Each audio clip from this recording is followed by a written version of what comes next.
Nos acompaña aquí una semana más Laura López, psicoanalista. Hoy vamos a hablar de la ansiedad y de la inseguridad. ¿Es así?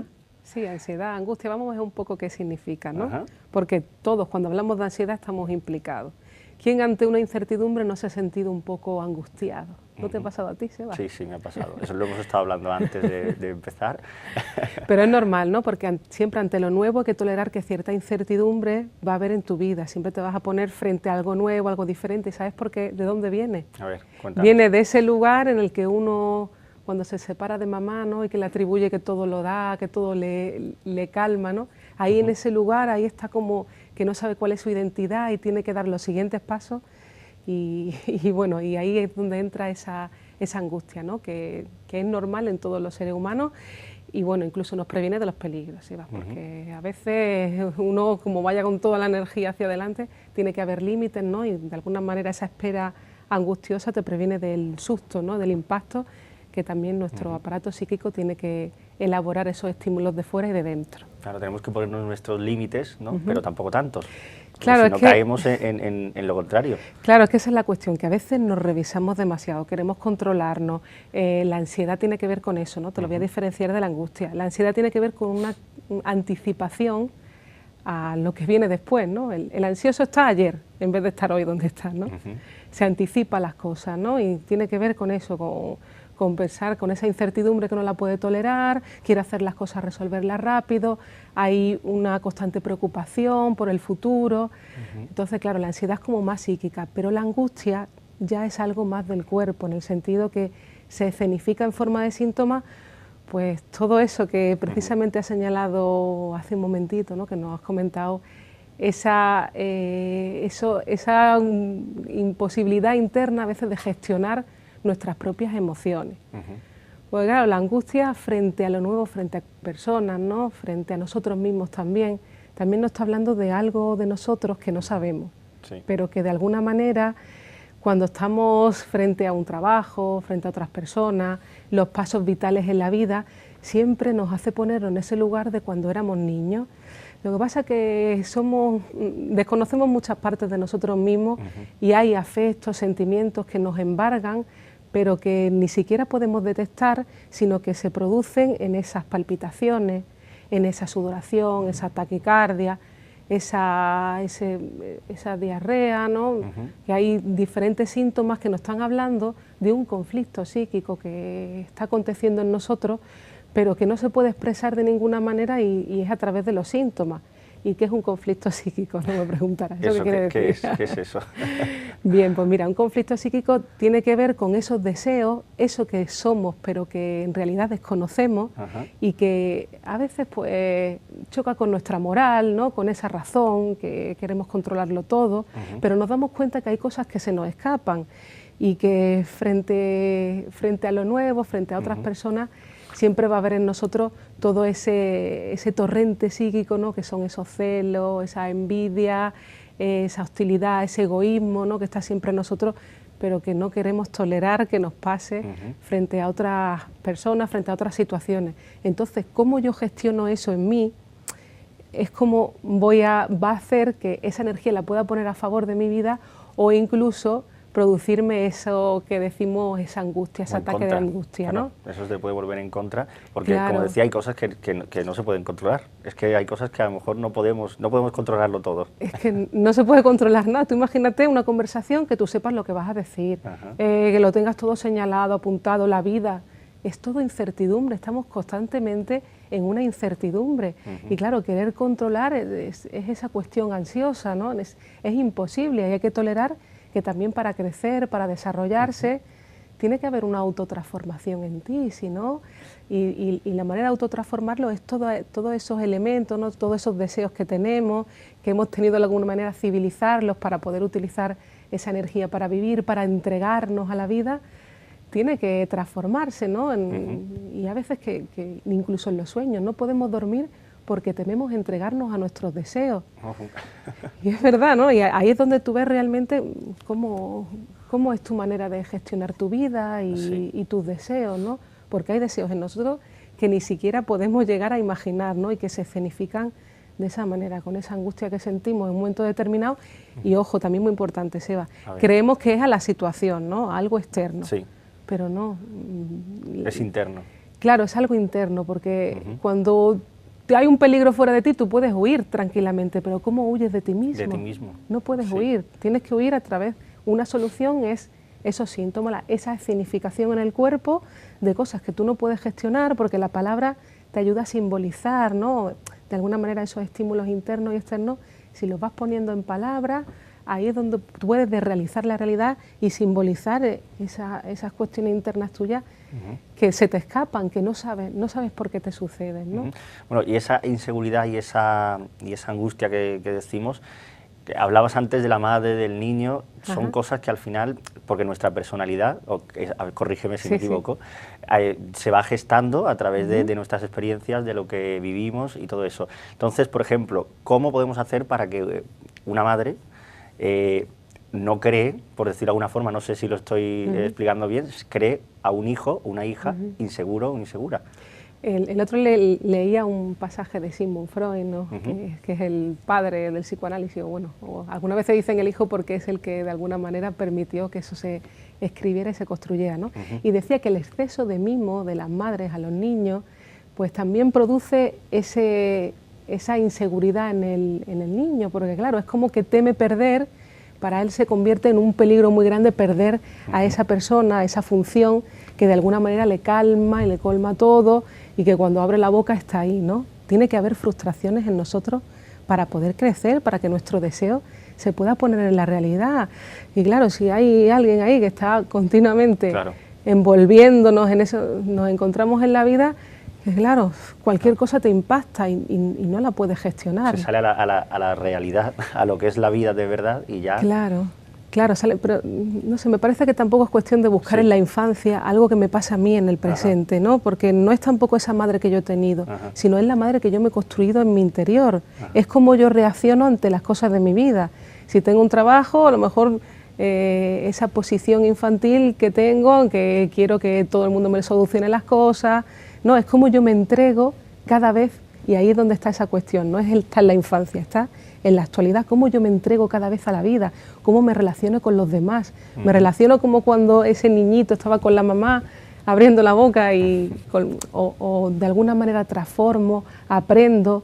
También eso, aprender de los errores, ¿no? Porque ese querer controlar todo es como que no quiere que se salga nada, pero que si no hay error no aprendes, y quitamos el concepto de trabajo, en el sentido de que todos nacemos vacíos, ¿no? Y de alguna manera vamos produciendo nuestras posiciones, ¿no? Ante las cosas en base pues a esas relaciones que tenemos con los demás, con nosotros mismos, ¿no? Y claro, también conlleva errores, caer, levantarse, ¿no? Y eso también es lo apasionante de la vida. Pero hay personas que le cuestan muchísimo entregarse porque temen mucho a sus deseos, temen a ese otro que hay en todos nosotros, que es lo inconsciente, y que tiene que ver con esos deseos que ni siquiera podemos llegar. Imagínate que se te despierte un deseo hacia alguien que no debes. Si no toleras eso de alguna manera, que es algo que tú no vas a ver, se transforma en síntomas, ¿no? En psicoanálisis. No sabes gestionarlo, claro, sí. Claro, en psicoanálisis vemos que los síntomas son como una metáfora, una metonimia de un conflicto interno que le ocurre a uno y que se escenifica así, es como los sueños.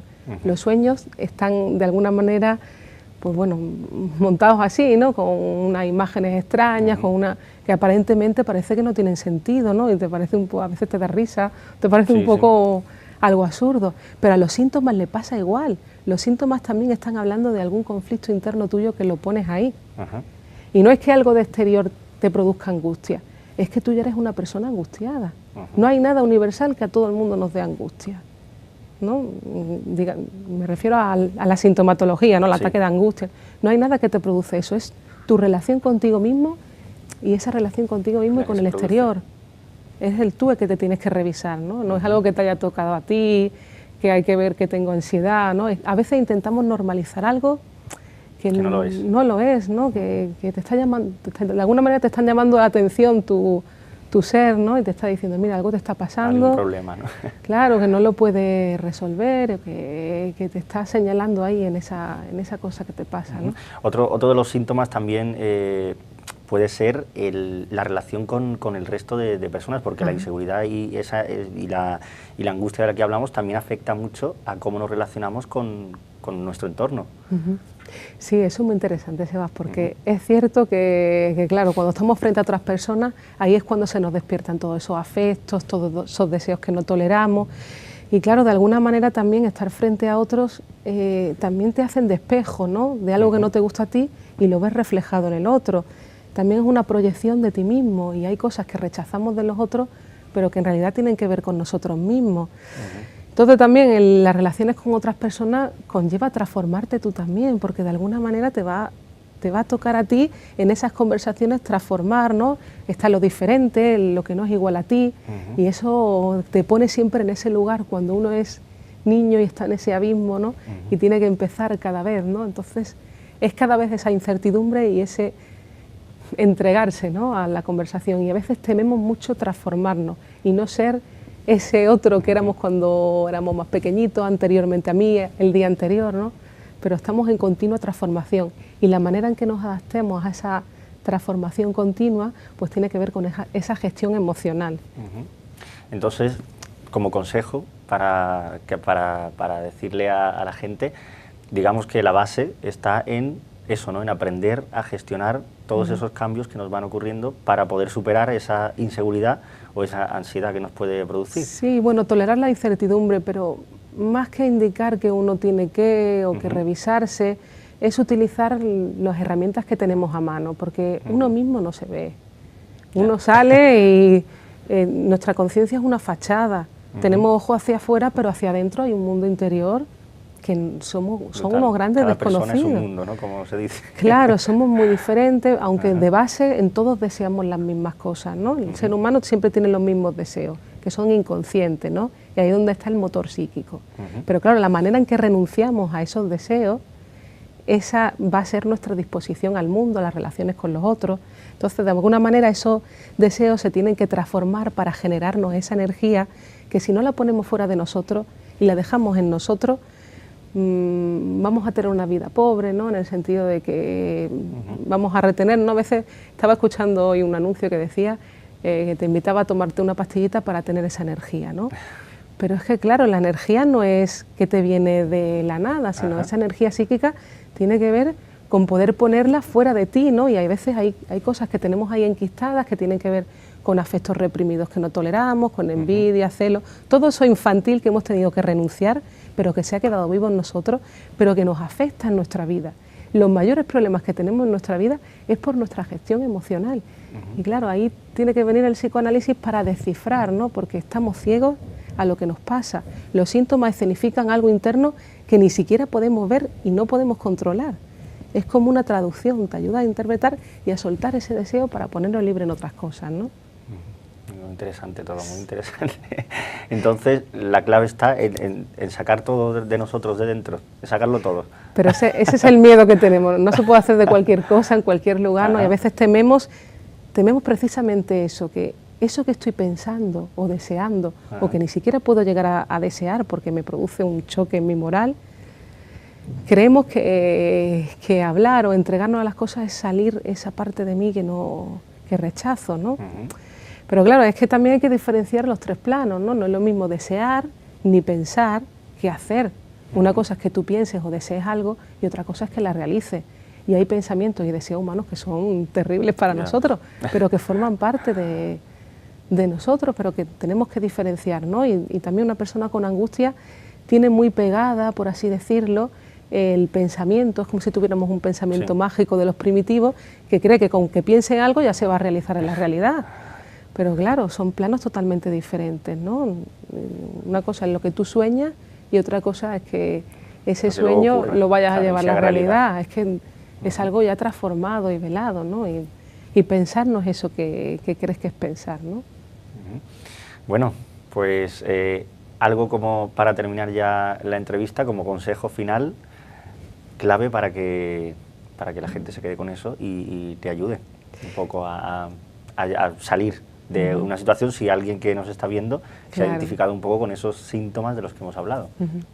Sí, además que comentar eso, que la angustia es normal en todos los seres humanos, que ante una nueva tarea, ante cualquier situación, uno puede sentir cierta angustia, pero no dejarte llevar por los afectos, te tienes que dejar llevar por los proyectos que haces con las personas, por ese futuro, por esa idea, ¿no?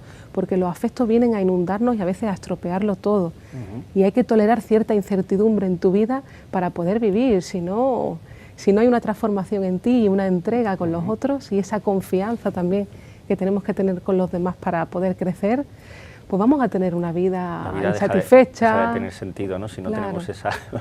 Claro, lo que pasa es que es fácil decirlo, pero luego hay que hacer un trabajo psíquico también para ver qué me pasa a mí en ciertas cosas, ¿no? Y poder liberarme de esa moral que a veces nos construimos nosotros mismos y nos machacamos, ¿no? Y que, no sé, que el ser humano es complejo, ¿no? Y que no nos conocemos. Sí, yo le decía antes a Laura, digo, en la tele, digo, me veo muy mal.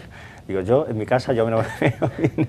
Me decía, ya no te preocupes, eso es porque nosotros, que yo creo que me has dicho antes, que nosotros somos muy malos con nosotros mismos. Claro, es que tenemos... Y hay que aprender a eso, ¿no? A no ser tan duros. Claro, es que a veces tenemos una moral que además, imagínate esa moral, porque te estaba hablando de la inconsciente, una parte de nosotros que desconocemos y que a veces fantaseamos cosas o pensamos cosas que ni siquiera llega a la conciencia, pero nuestra moral nos castiga. ¿Y cómo sabemos eso?